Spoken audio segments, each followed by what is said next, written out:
Hey guys, Kapper here. Welcome back. It's a beautiful day in Southern Illinois. What's today? February 15th, 61 and sunny. So I'm up in my barn trying to get some Polaris stuff done. I haven't tried anything yet, but I'm going to show you one suggestion that both Phil and I thought of and Polaris recommended, because my backup cam is blocked by this bumper. Okay, so that one first thing, we'll see if we can move the camera a little bit. The second, which I may not like as much, is I may consider trimming off just a little bit of this. I really don't think we need much to move that camera. I'm going to get a log and put it out here and show you how far I can see right now. Okay, so I'm putting this board roughly 5 feet-ish behind that bumper. Okay, so ideally I want to be able to see at least that far. Let's go inside and see if we could see it at about 5 feet. Oh my gosh, I love that new smell. New machine smell.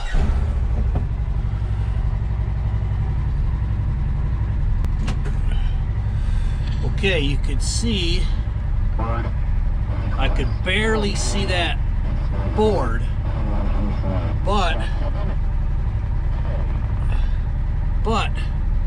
where these two bump downs are, that's what I'm going to need to back up. Let's go move that board back there. So I'm going to put it behind one of these bump outs, and I bet you it can maybe see it there, which is 2.5 feet-ish. Yeah, see how you can't see it? Let's move it once more.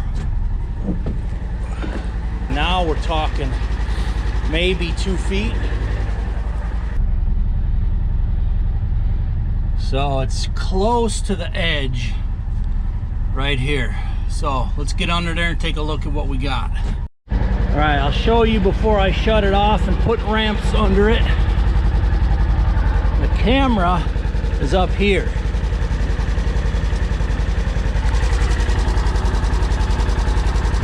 So I'm gonna start with dropping that down, putting some washers in there. We'll try that first and then see how it goes.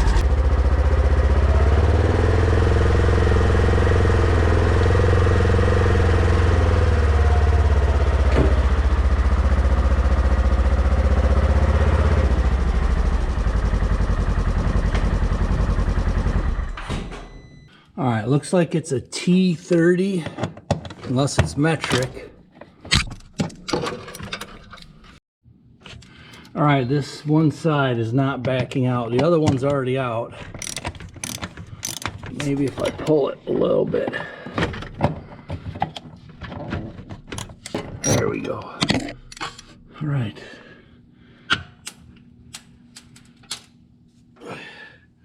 One of my favorite sounds when I drop a tiny little screw.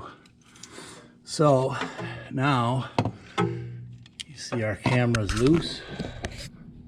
Let me go look at what I can come up with. Okay, you can see these Polaris screws come knocked off. So that's probably for a reason. So not knowing what it's screwing into up there, first goal was to find about the same size. It looks like this is just through metal.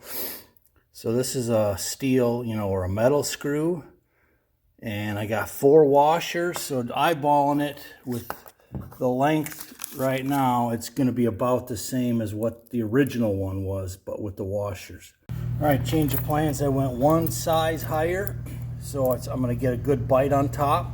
But now this one's longer again. This is a 14 by 1.5 inches. So I'm going to add 3 more washers to the existing 5.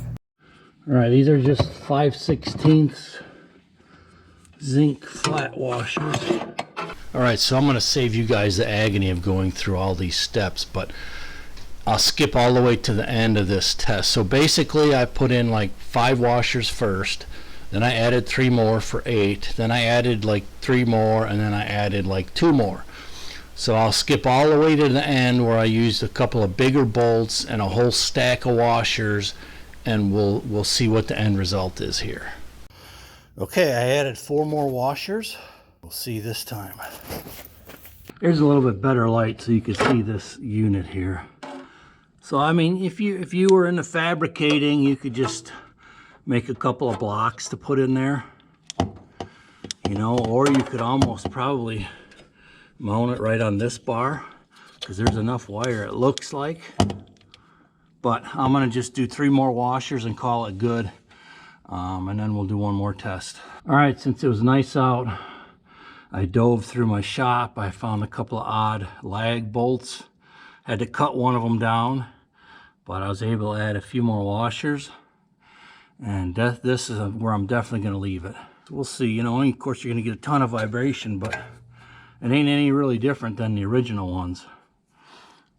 Let's do a test on this last try. All right, now I'm pushing about 5 feet. I scooch that back a little bit, see what happens. So you could see that creeper. You can clearly see that way before before you're gonna hit it. So for now, we'll test this out and go from there. All right, let's just go for a ride, just because it's beautiful, but I ain't going in the mud.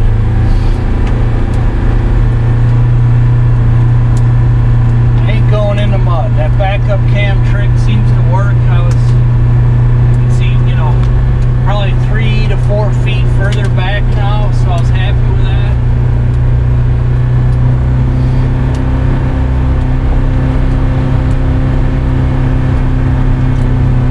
Got to get some hours on this to see if it's going to be, I've been reading about some gasket leaks. I don't remember if it was all right, I drove all the way down to the end of the dead end, and I do like the backup cam better. It's definitely better than it was. So past our house, there is, on this side, which is our side, there's only one other farm. So that tree line up there on the right, that's the beginning of our farm. And on the left, there's 3 places, I think. I gotta stop in and meet these guys. All right, had a nice chat with the neighbor. What a beautiful day. So this is where our property begins right here. Really nice pond over here. This is Fangorn Forest over here on the right. So the first gate right here is where the VRBO hopefully will go. The mobile home was, and then here's our gate right here. Hey, let's grab the garbage cans. They finally come and got them. They missed us last week.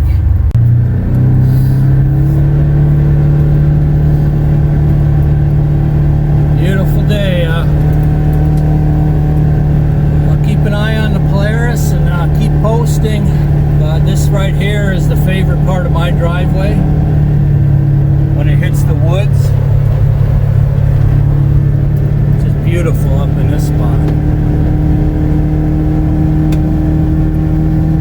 And I'm definitely liking the Polaris so far.